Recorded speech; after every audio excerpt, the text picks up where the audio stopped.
ആദ്യം കാണുന്ന ഫോട്ടോ അല്ലെങ്കിൽ തമ്പ് പോലെയുള്ള ഫോട്ടോ ഈ ഷോർട്സിനും അതുപോലെ തന്നെ ഈ റീൽസിനൊക്കെ നമ്മൾ ഫസ്റ്റ് കാണുന്ന ഒരു ഫോട്ടോ നമുക്ക് സെറ്റ് ചെയ്ത് വെക്കാൻ പറ്റും. ആ കാണുന്ന ഫോട്ടോ ഏതെങ്കിലും ഇപ്പോൾ സ്ത്രീകളാണെങ്കിൽ ഒരു ലോ ആംഗിൾ എന്നുള്ള ഫോട്ടോ ആയിരിക്കും, അല്ലെങ്കിൽ പുരുഷന്മാരാണെങ്കിൽ അവരുടെ എന്തെങ്കിലും വ്യത്യസ്തമായിട്ടുള്ള ഒരു ആക്ഷനോ പോസോ കാണിച്ചുകൊണ്ടുള്ള ഫോട്ടോ ആയിരിക്കും. അതുകൊണ്ട് തന്നെ അത് ക്യൂരിയോസിറ്റി ജനങ്ങളിൽ വളർത്തും. ഈ ജസ്റ്റ് നമ്മൾ സ്ക്രോൾ ചെയ്ത് പോകുമ്പോൾ ഇപ്പോൾ മനുഷ്യനെ ഏറ്റവും കൂടുതൽ കാണുക അല്ലെങ്കിൽ ശ്രദ്ധിക്കുക ആദ്യത്തെ ഒരു 10 സെക്കൻഡ് ആണെന്ന് പറയുന്നുണ്ട്. അതുകൊണ്ട് തന്നെ ആദ്യം നമ്മൾ കൊടുക്കുന്ന കണ്ടന്റ് അത്രയും എഫക്റ്റീവ് ആണെങ്കിൽ മാത്രമാണ് ബാക്കിയുള്ള സമയത്തിലേക്ക് ആളുകൾ പോകുള്ളൂ. കാരണം ഇപ്പോൾ ആളുകൾക്ക് ഭയങ്കര ക്ഷമയില്ലാതായി മാറി.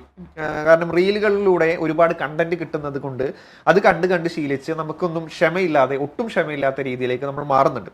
അപ്പോൾ റീലുകളിൽ നമ്മൾ സ്ക്രോൾ ചെയ്യുന്ന സമയത്ത് ആദ്യം വരുന്ന 10 സെക്കൻഡ് എന്തെങ്കിലും ആളുകളെ ഇൻട്രസ്റ്റ് ചെയ്യിപ്പിക്കുന്ന തരത്തിലുള്ള സംഭവങ്ങളാണെങ്കിൽ അവരതിൽ ഹോൾഡ് ചെയ്യും. അല്ലാന്നുണ്ടെങ്കിൽ അപ്പം തന്നെ സ്ക്രോൾ ചെയ്ത് അടുത്ത ഇതിലേക്ക് പോകും. കാരണം ഒരുപാട് കണ്ടന്റ് ആണ് നമ്മുടെ മുന്നിലേക്ക് വരുന്നത്.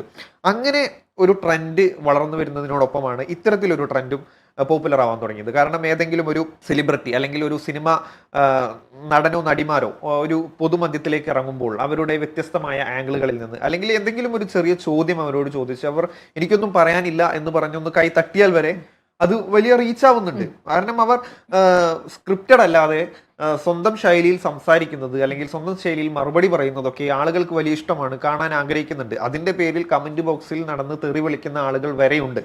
അപ്പോൾ അതിനെ മാർക്കറ്റ് ചെയ്യാൻ ഒരുപാട് യൂട്യൂബ് ചാനലുകൾ കൃത്യമായി അത്തരം കണ്ടന്റുകൾ മാത്രം കൊടുക്കുന്ന ഒരുപാട് ചാനലുകളുണ്ട്. അവർക്കൊക്കെ വലിയ റീച്ചും ഈ സോഷ്യൽ മീഡിയയിലും അതുപോലെ തന്നെ യൂട്യൂബ്, ഫേസ്ബുക്ക് പോലെയുള്ള റീൽ ഷോർട്സ് വഴി കിട്ടുന്നുണ്ട്.